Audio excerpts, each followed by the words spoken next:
Corruption is a vile disease that sucks and drains the health out of something good. Corruption in society is an evil moral infection that keeps community in a state of perpetual sickness. Corruption is a moral virus. It's so potent it leaves its host sick, lethargic, and unable to realize and accomplish all that a well person can. Where corruption thrives, poverty and not prosperity thrives. Wealth is grabbed into the greedy, grubby hands of those who get fat on the toil and labor of good people. Corruption benefits, only temporarily, those who participate in it. Everyone else is a victim of the theft, the deceit, the dishonesty, and the lies that corruption feeds on. You need to know that a corrupt person is stealing from you.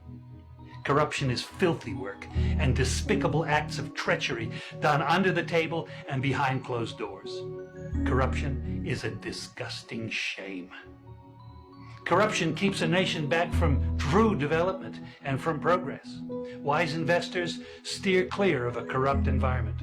They would rather put their resources into a place where the playing field of opportunity is equal for all and not bent towards feeding the financial lust of corrupt, lying, cheating, thieving politicians and government officials.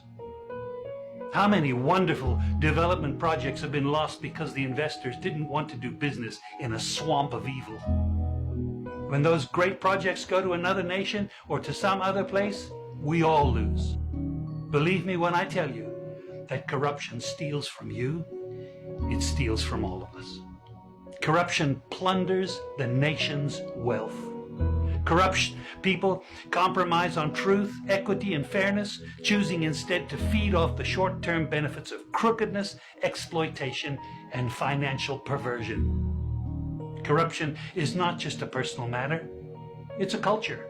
It's a way of life, not just for individual people, but for companies, communities, governments, and nations. Corrupt nations, hiding behind large companies, will seek to invest in other weak nations in order to take over the assets of the nation that they've invested into. They will provide financial loans to a nation for the much needed infrastructure, and they will do it with assets that they provide.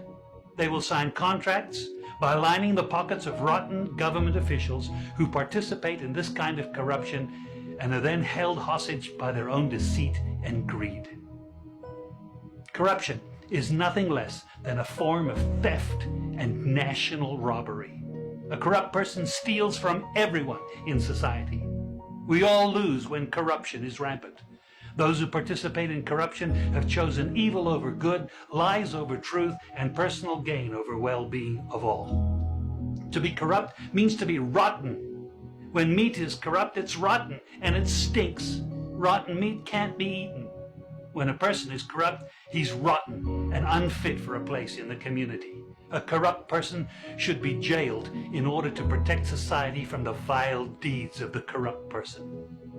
Government should be protecting us from the foul results of corruption instead of being the proponents and participants in corruption. When corruption is systemic, when it's a culture and a way of life, when corruption thrives, it destroys the health of the community and nation. Now let me tell you something. Defeating corruption is a very difficult thing.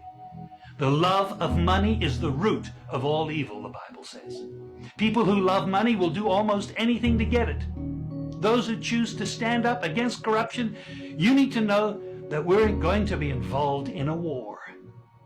We will be threatened, vilified, intimidated, marginalized, and ridiculed. These kind of people who stand up against corruption will often feel alone, as if they are the problem instead of the solution. Corruption can only be defeated when enough people have had enough and decide to do something about it.